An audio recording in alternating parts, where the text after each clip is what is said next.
First story, The Curse of Black Soil. I don't know why I'm writing this. Maybe I hope someone will read it, maybe someone will listen. Or maybe I just want to leave behind a trace of what happened before the land swallows me too. It all started when Emily and I bought that damn farm in Kansas. We'd been living in a cramped apartment in Wichita for too long, dreaming of starting fresh somewhere quiet. A place where we could grow our own food, maybe start a family. When we saw the listing for the farm online, 70 acres of land for a price that was almost laughable, it seemed like fate. We didn't ask why it was so cheap. We didn't ask enough questions. I should have known something was wrong the moment we drove up to the place. The air felt heavy, like the earth itself was watching us. But Emily, she fell in love with it. She said the land had potential. I trusted her judgment. She's always been more optimistic than me. The house was old, almost crumbling, but still standing. It looked like it hadn't been touched in years. Weeds crawling up the walls and dirt caked in the windows. The fields surrounding it were thick with wild grass, so tall it swayed in the wind like a sea of green. But there was something off. You ever get the feeling something's just wrong, but you can't quite place it? That's how I felt the first time I stepped out of the truck. Like the ground was softer than it should have been. Like it didn't want us there. Emily dismissed it, said I was just being paranoid. So we unpacked and started cleaning up. We had big plans, new crops, some livestock. But things went bad almost right away. The first week, a few of the chickens we brought died. At first, I thought it was a predator, foxes, maybe. But when I checked the coop, there wasn't a scratch on them. No sign of struggle. It was like they just stopped breathing. I buried them in the field, figuring it was a fluke. Then the plants started growing. That might sound like a good thing, right? Except these weren't the crops we planted. It was weeds, thick and twisted. They sprouted up overnight, choking out everything else. No matter how many times I pulled them out, they came back stronger. I even tried burning some, but the next morning, they were back, blacker and thicker than before. At night, the noises started. At first, it was subtle, just the wind, or at least I thought it was. But soon it was more than that. There was a low, constant hum, like something deep in the earth was moving. Emily said it was just the wind cutting through the fields, but I knew better. I could feel it in my bones. The animals knew it too. Every dog we had refused to go near the edge of the field, barking and whining like something was out there, something I couldn't see. And then, one morning, I found the cows. 2 of them lying dead in the pasture. Same thing as the chickens. No wounds, no blood, just dead. Their eyes wide open, staring at nothing. Emily was still trying to keep things normal. She was tough like that, always trying to make the best of a bad situation. But I saw the fear in her eyes too, no matter how much she tried to hide it. She was starting to hear the noises at night, starting to feel the way the ground would shift under our feet, like something was breathing just beneath the surface. We tried to sell the place. God knows we tried, but no one was interested.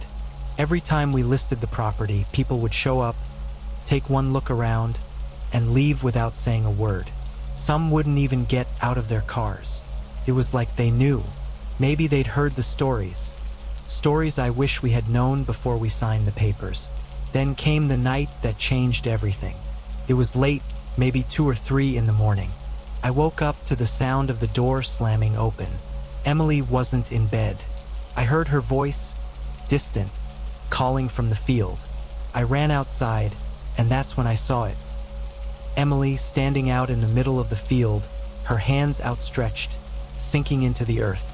I screamed for her to stop, to come back, but she just stood there, her eyes blank, like she wasn't herself.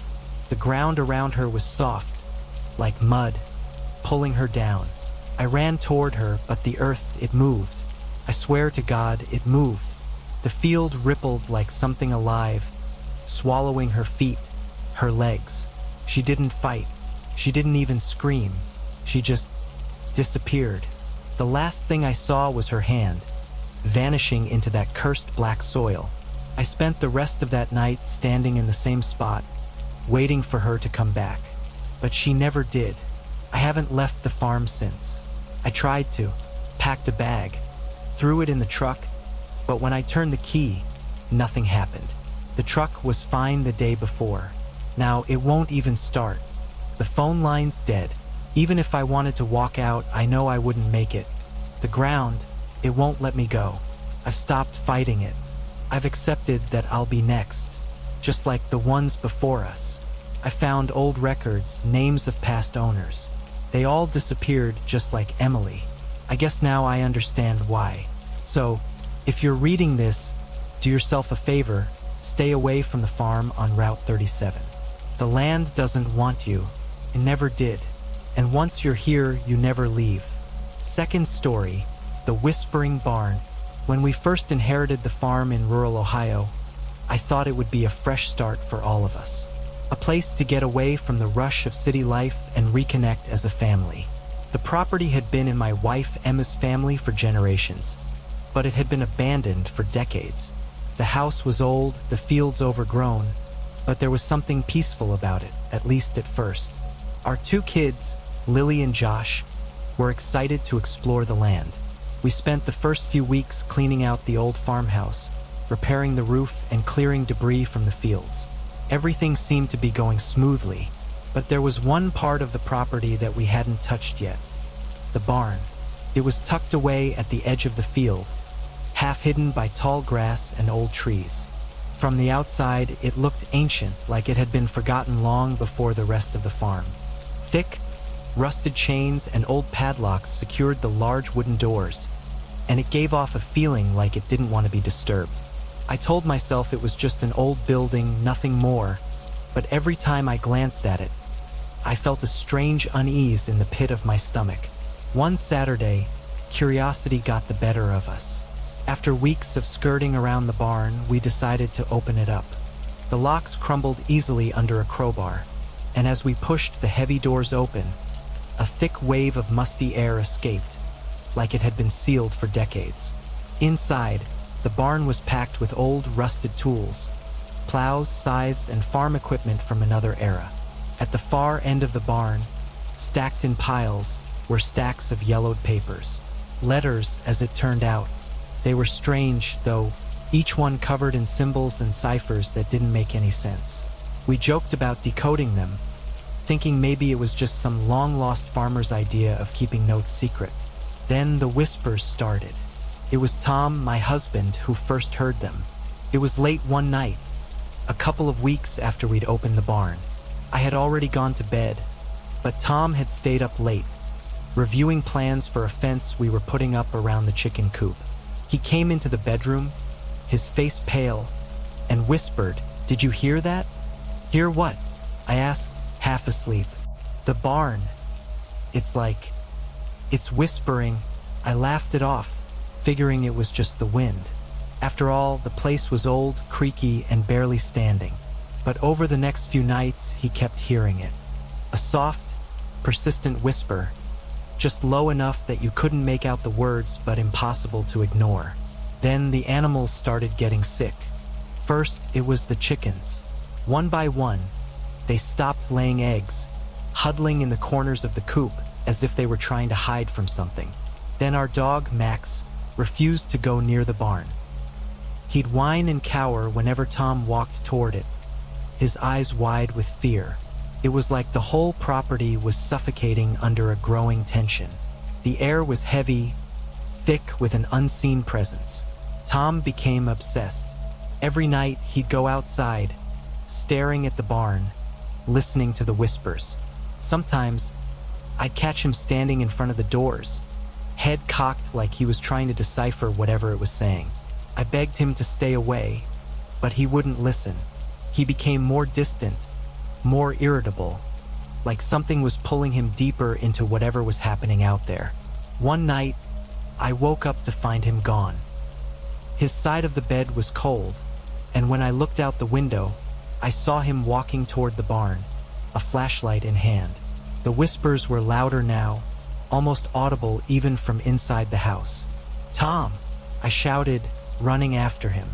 But by the time I reached the barn, he was already inside.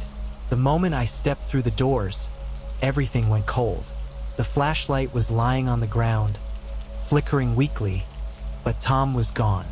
My breath came out in short, frantic bursts as I searched the barn, calling his name, but there was no sign of him. Instead, scattered across the dirt floor were the letters we had found weeks earlier. Only now they were different. The symbols were gone, replaced by clear, legible writing. It was a series of confessions, horrifying details of murders committed by the barn's original owners. The letters described how they had lured workers and drifters to the farm, trapping them in the barn and burying their bodies under the floorboards. The final letter was written by a man named John, describing how the land was cursed. The spirits of those they killed would never leave, forever bound to the barn. But the last letter, the one that sent a shiver down my spine, simply read, "He's one of them now." The whispers never stop. I staggered out of the barn, my heart pounding. I knew, deep down, that Tom wasn't coming back. He had become part of whatever haunted this place. We tried to leave the next day, but it was like the barn wouldn't let us go. The moment the sun set, the doors creaked open on their own, no matter how many times we closed them. The whispers continued, louder now, and among them, I could swear I heard Tom's voice calling out from the darkness.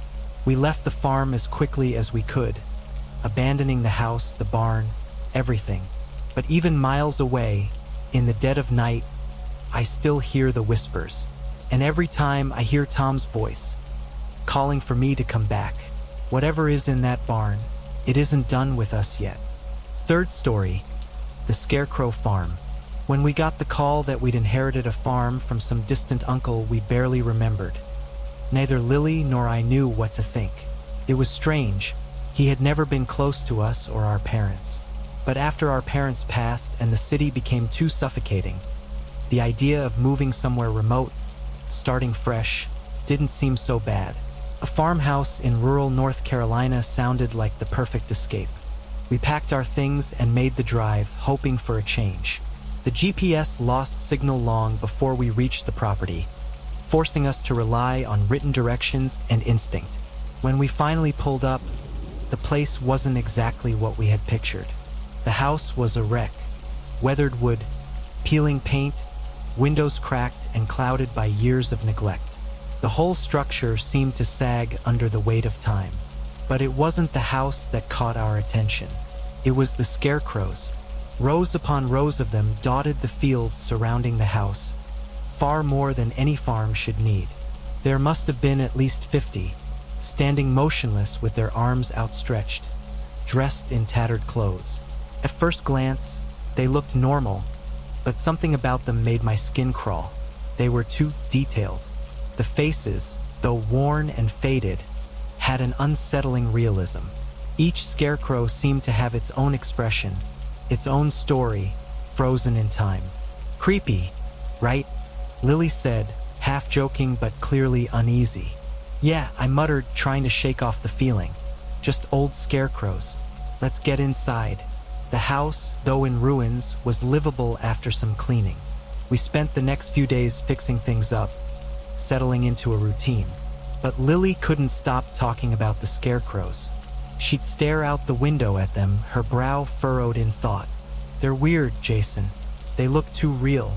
It's just your imagination, I told her, though I couldn't deny that something about them bothered me too. A few nights later, things took a turn. Lily woke me up around 2 a.m., her face pale.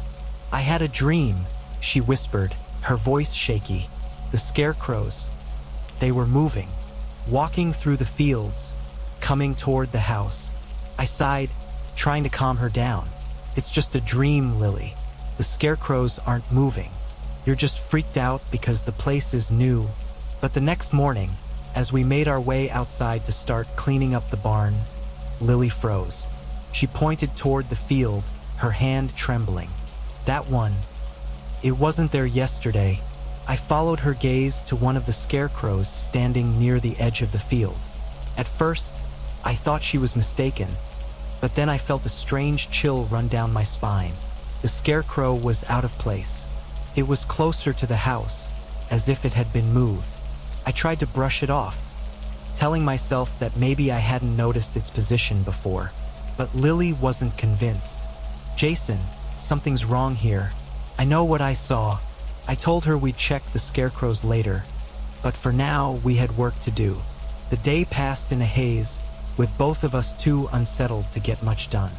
That night, as I lay in bed, I couldn't shake the image of the scarecrow standing closer than it should have been. Around midnight, I heard the floorboards creak. I thought it was just the house settling, but then I heard it again, louder this time. I got out of bed and looked out the window. One of the scarecrows had moved. It was closer, much closer. I felt my heart race as I stared at the field, half expecting to see it move again. But it stood there, still and silent, just like the others. I told myself I was imagining things, that maybe I was just tired.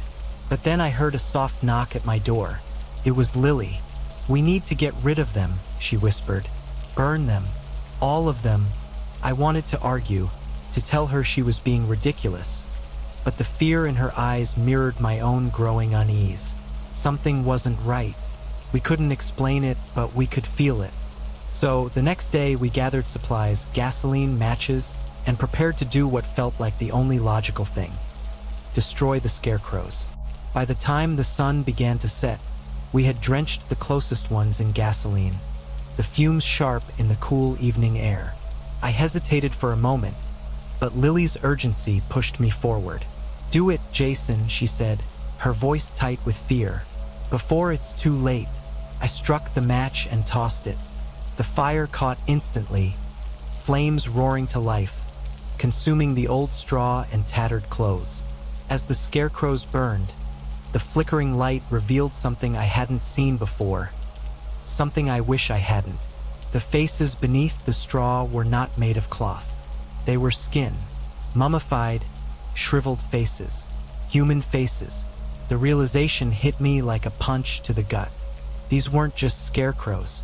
They were people, real people, somehow preserved and standing in the fields, dressed like scarecrows to hide their decayed forms. My stomach turned, and I staggered back, horrified.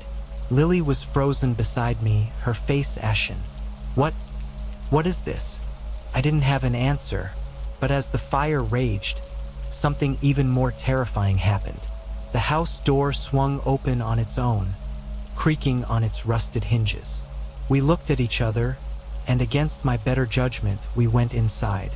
In the back of the house, hidden behind a loose floorboard, we found an old, crumpled note, written in shaky, barely legible handwriting. It was from our uncle. The message was short, but it explained everything. "The scarecrows keep it out. Destroy them and it will come." I'm sorry. I had no choice. A deep, rumbling sound echoed from outside, like something massive shifting in the darkness beyond the fields. We ran to the window, just in time to see the last of the scarecrows collapse into ash. And then we heard it, heavy, deliberate footsteps, approaching from the woods that bordered the farm. I grabbed Lily's arm, pulling her toward the door. "We have to go. Now!" But as we stepped outside, we saw the source of the footsteps. A towering shadow, barely visible against the night, its form twisting and unnatural.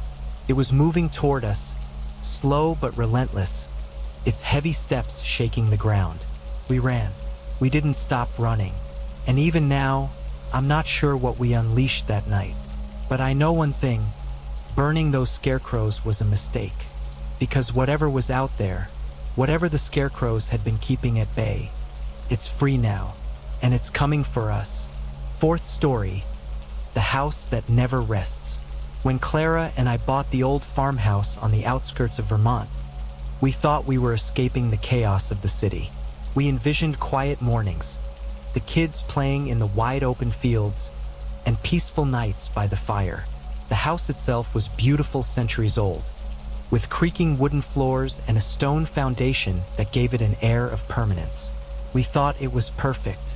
It was anything but. From the very first night, sleep was impossible. Clara and I tossed and turned, and the kids, who usually slept like logs, were up every few hours crying, restless, complaining about noises. At first, we brushed it off as excitement or the stress of the move. After all, it was a new place, and old houses make sounds. The wind rattles through the windows, wood expands and contracts. It's normal. But the sounds we heard weren't normal. It started with soft creaks, like footsteps in the hallway, always around midnight. Then came the banging, doors slamming shut with no explanation. Heavy thuds like furniture being dragged across the floor. It didn't make sense. Every time we'd go to check, nothing had moved. Everything was in place. But night after night, it got worse. We weren't sleeping. None of us were. Every night was filled with strange noises, and every day we dragged ourselves through, bleary-eyed, snapping at each other. The kids started to look pale, dark circles forming under their eyes. Clara grew distant, distracted, and I started to feel like I was losing my grip on reality. Sleep deprivation does strange things to your mind. You start to hear things even when it's quiet. You start to see things out of the corner of your eye. And that's when Clara found the diary. It was tucked away in the basement, hidden behind a pile of old, rotting wood. The book was fragile, the pages yellowed and brittle, written in the kind of elegant cursive that you only see in centuries-old documents. The entries were from the late 1800s, written by a woman named Margaret, who had lived in the house with her family. As Clara read aloud, her voice trembled. The woman described, in disturbing detail, how her family had been tormented by sleeplessness, much like we were. They had heard the same sounds: doors slamming, footsteps in the night, furniture scraping against the floor. It had driven them mad. She wrote about how they had tried everything. Priests, doctors, even tearing down parts of the house, but nothing worked. By the final entries, Margaret's writing had become erratic, almost unreadable. Her family, she wrote, had died one by one of exhaustion, of what the doctors called natural causes. But Margaret knew the truth. It was the house. Something in the house refused to let them rest. Clara's hands shook as she closed the diary. Neither of us wanted to admit it, but we were living the same nightmare. We tried to ignore it, tried to rationalize it. We even joked about it, calling it the haunted farmhouse. But as the nights wore on, it became harder to laugh. Every night, the sounds grew louder, more frantic.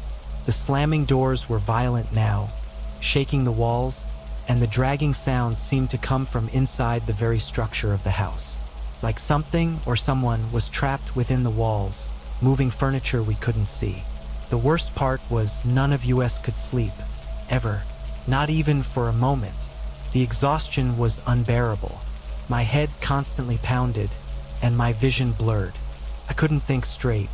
Clara was no better, and the kids, they stopped speaking altogether. They just stared at us, their eyes wide with fear, like they understood something we didn't. One night, I reached my breaking point. It was around 3 a.m., and the house felt more alive than ever. The sounds were all around us, pounding, scraping, the groan of wood under some invisible weight. I couldn't take it anymore. I grabbed a flashlight and stormed down to the basement, determined to put an end to whatever was haunting us. I don't know what I expected to find. Maybe I thought I'd see some logical explanation, some trick of the old pipes or the wind through the foundation. But what I found instead was impossible. In the center of the basement, in the faint glow of my flashlight, I saw something. It was like a shadow, but it moved with purpose, darting from corner to corner, yanking on invisible objects. I could hear the unmistakable screech of heavy furniture being dragged, though there was nothing in the room. The figure, if you could call it that, moved frantically like it was caught in an endless loop, rearranging things that didn't exist. My heart pounded in my chest, but I couldn't move, couldn't tear my eyes away from the sight. "Stop!" I shouted, my voice cracking. "Just stop." The figure didn't acknowledge me. It just kept moving, faster now, more violently.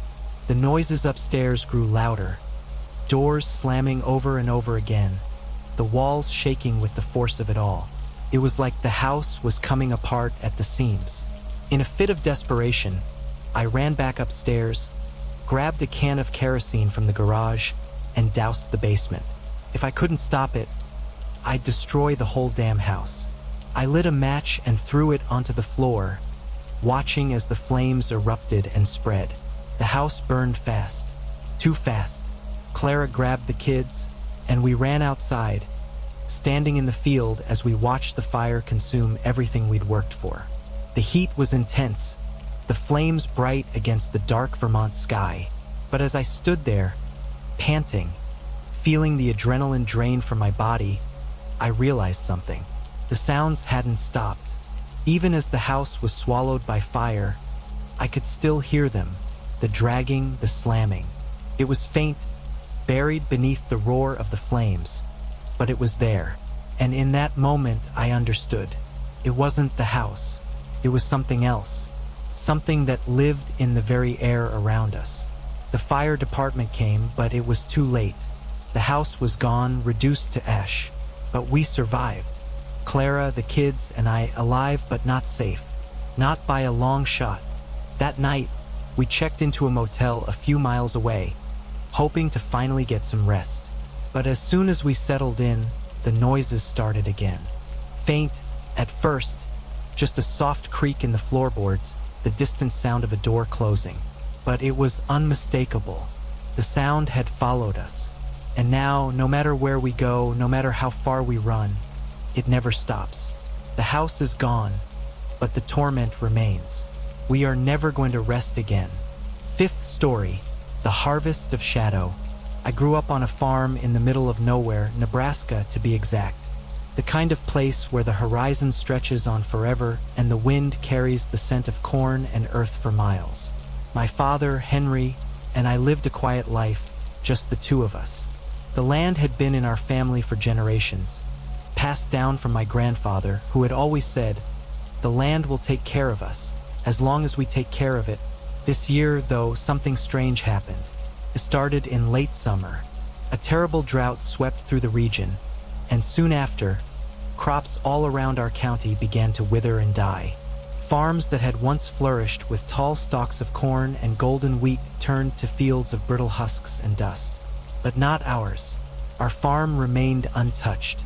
The corn stood tall and healthy, green and vibrant, as if it hadn't noticed the drought at all. At first, we didn't question it. After all, a good harvest meant we could survive another year. But the whispers started soon after. Other farmers would stop by, leaning on their trucks, squinting at our crops with suspicion. They wanted to know how we'd managed to avoid the fate everyone else had suffered.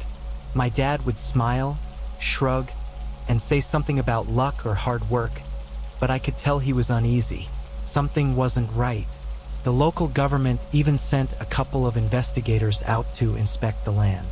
They took samples, tested the soil, walked through the fields, but they found nothing out of the ordinary. No explanation for why our farm was thriving when everyone else's was failing. That's when I started seeing them. It was dusk, just as the sun was setting, casting long shadows over the fields. I was in my room, looking out the window, when I saw movement in the corn. At first, I thought it was just the wind playing tricks on me. Maybe some of the farmhands checking the irrigation. But then I saw them. Dark, shifting figures moving silently between the rows. They were tall, thin, and just on the edge of visibility, blending with the shadows. But there was something wrong about the way they moved. Too smooth, too quiet. I blinked and they were gone. I didn't mention it to my dad at first. He was stressed enough with the strange attention the farm was getting, and I didn't want to sound crazy. But the sightings kept happening.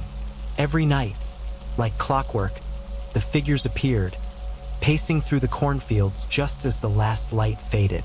And with them, I began to hear things. Whispers carried on the wind, soft and distant. At first, I couldn't make out the words, but as the nights wore on, they grew clearer. They spoke of a deal, a trade, and most disturbingly, they mentioned my grandfather. I confronted my dad about it one night after dinner.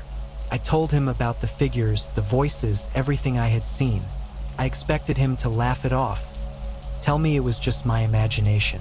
But instead, he went pale. "Sarah," he said, his voice low and strained. "There's something you need to know about this farm." He told me about my grandfather, how years ago, during a similar drought, he had been desperate to save the land. The farm was failing, and with it, the livelihood of our family. My grandfather had always been a proud man, but when things got bad enough, he turned to something darker. He made a deal with forces he didn't fully understand, entities that promised the farm would flourish in exchange for something precious. At the time, my father hadn't known what the price would be. My grandfather had taken the secret to his grave. But now, with the crops thriving while everything else withered, the truth was becoming clear. The deal had kept our land safe from the plague that had taken everyone else's crops. But the payment was coming due. I felt sick. "What does that mean, Dad?" I asked, my voice shaking. "What did Grandpa promise them?" My father looked at me, his eyes filled with a sorrow I had never seen before. "He promised them souls, Sarah." I felt the blood drain from my face. "Whose souls?" I whispered, already knowing the answer. My dad didn't say it, but I could see the guilt in his eyes. It was us, me. I was the payment, the first harvest of the deal. Desperate, I tried to run. I grabbed my keys and sprinted toward the truck, my heart pounding in my chest. But when I reached the edge of the cornfield, they were there. The figures, tall and silent, standing between the rows of corn like sentinels. The whispers filled my ears now, louder, more insistent. I could feel their eyes on me, even though they had no faces. I screamed for my dad, but he didn't come. I turned and ran into the fields, the stalks towering over me, the whispers growing louder with every step. I don't know why I thought I could escape them. The corn seemed to go on forever, no matter which way I turned. The shadows moved with me, growing closer, surrounding me. The last thing I remember before everything went black was the cold touch of something brushing against my arm and the sound of my own breath, ragged and terrified. When I woke up, I was lying at the edge of the field, just outside our house. The sun was rising, casting long shadows over the farm, and the air felt different, heavier. My dad was sitting on the porch, his face buried in his hands. He didn't say a word as I stumbled to my feet, the reality of what had happened slowly sinking in. I knew then that I couldn't leave. The farm wouldn't let me. The crops are still healthy, taller than ever, swaying gently in the breeze as if nothing had happened. But every night, as the sun sets, I can see them, the figures moving through the fields, waiting, and I can hear the whispers, telling me that the deal isn't over. My father still works the land, but I can see the guilt eating away at him. He knows what happened to me, what he let happen, and there's nothing he can do to change it. I'm part of the farm now, just like my grandfather promised, and the harvest is only just beginning.